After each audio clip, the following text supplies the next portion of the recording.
Hello, it's Ryan from 2minutetennis.net, and in this video, I'm going to show you how to hit a perfect on-the-rise forehand just like Dominic Thiem. That shot right there, I'm going to show you exactly how to do it.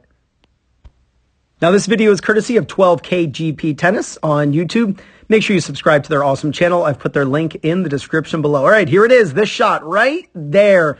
I made a few videos recently on this. It is so important. I'm going to keep making videos on this because the ability to hit the ball on the rise means what? That the ball is bounced and now it's rising as you hit it right after the bounce. It is not an easy thing to do, and I'm going to show you a couple tips that are really going to help you. The first is you've got to crowd the bounce. So I want you to notice this. Dominic Thiem here, look where the ball is going to bounce. Dominic Thiem knows the ball is going to bounce there, and in fact, he knows it's going to bounce out. He could tell that even before, the ball got to the baseline. But notice his body goes forward, like he steps forward with his left foot. So he's getting closer, like he wants to crowd the bounce. He's trying to stay right next to where the ball is going to bounce. And the reason for that is so that the ball doesn't bounce up above his head, so that he can play the ball kind of around mid-thigh, knee level. Now, this is typically what I see with recreational players. The ball is going to land deep, so let's put the ball on the ground again. So there's the ball bouncing. This is what typically happens. The ball bounces, but the recreational player moves back. And because it's deep, and they go, well, I had to move back because it's deep. Well, guess what? When you move back, that allows the ball to then bounce up over your head. And then you can't get the ball because you go back. Now the ball is way up above your head, and then you can't reach it. Or even the worse, like sometimes the ball bounces over the fence or over the curtain on an indoor court. You've got to crowd the bounce. And so it doesn't matter if the ball is going to land a foot in front of the baseline, on the baseline, or just behind the baseline. Hit the ball.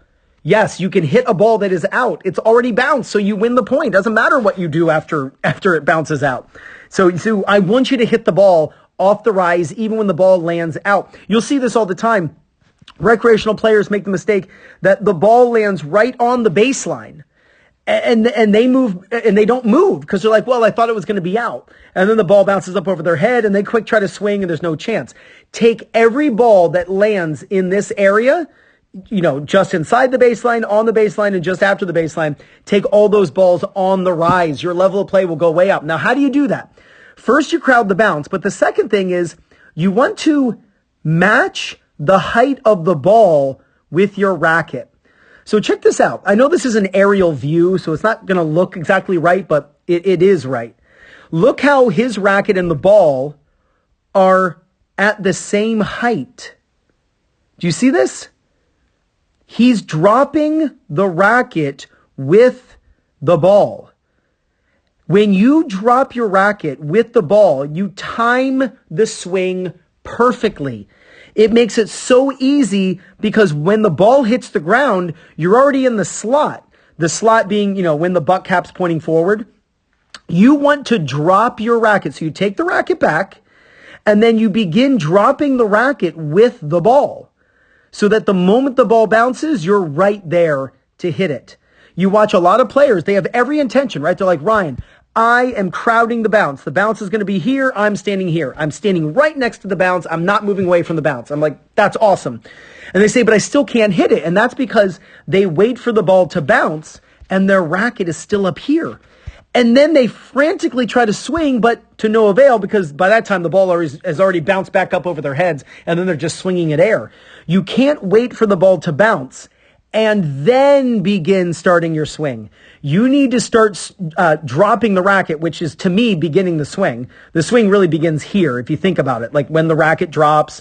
So he's turning, he's waiting, and now he's beginning the drop. So as the racket drops, he's beginning the swing to hit the ball.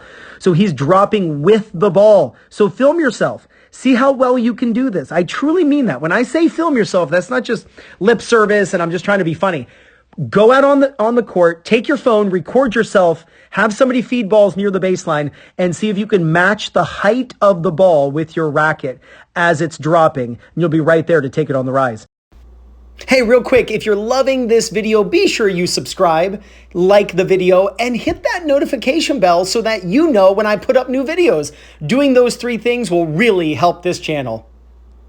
And the last thing is, what I always tell people is don't lift the ball up super high. Now, I think watching this video, he doesn't hit the ball super cleanly, and he kind of frames it a little bit. And the ball easily lands in. But I want you to notice one thing too. So I always tell people, hit this ball nice and low. That way it doesn't go out. I want you to look at his finish.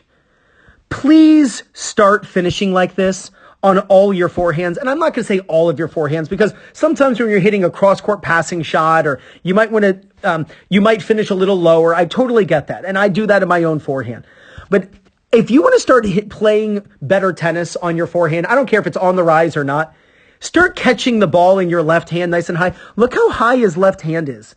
His left wrist is as high as the top of his hat. Please finish this high. I know he doesn't do this on every single forehand. I get it. I totally get it. But guess what? If you do this on every single forehand, or nearly every single forehand, you are going to hit better forehands, more consistent forehands. I watch recreational players, and what do? They have a perfect turn, and then they have really good drop, and then a really sloppy finish. What I love about Dominic Thiem is he does not have a sloppy follow through and a sloppy finish. When he's practicing forehands, he does this all the time, where he catches the racket in the left hand super high, his hitting hand as high as the top of his head. Please swing up to your left hand and catch with your hitting hand as high as the top of your head. Your level of play will go way up. So on the rise, crowd the bounce. Drop your racket with the ball. Aim low over the net and catch the racket high in your left hand. If you do this, there's no doubt you're going to gain confidence, win more matches, and play much better tennis. This is Ryan Reedy from 2MinuteTennis.net. You got this.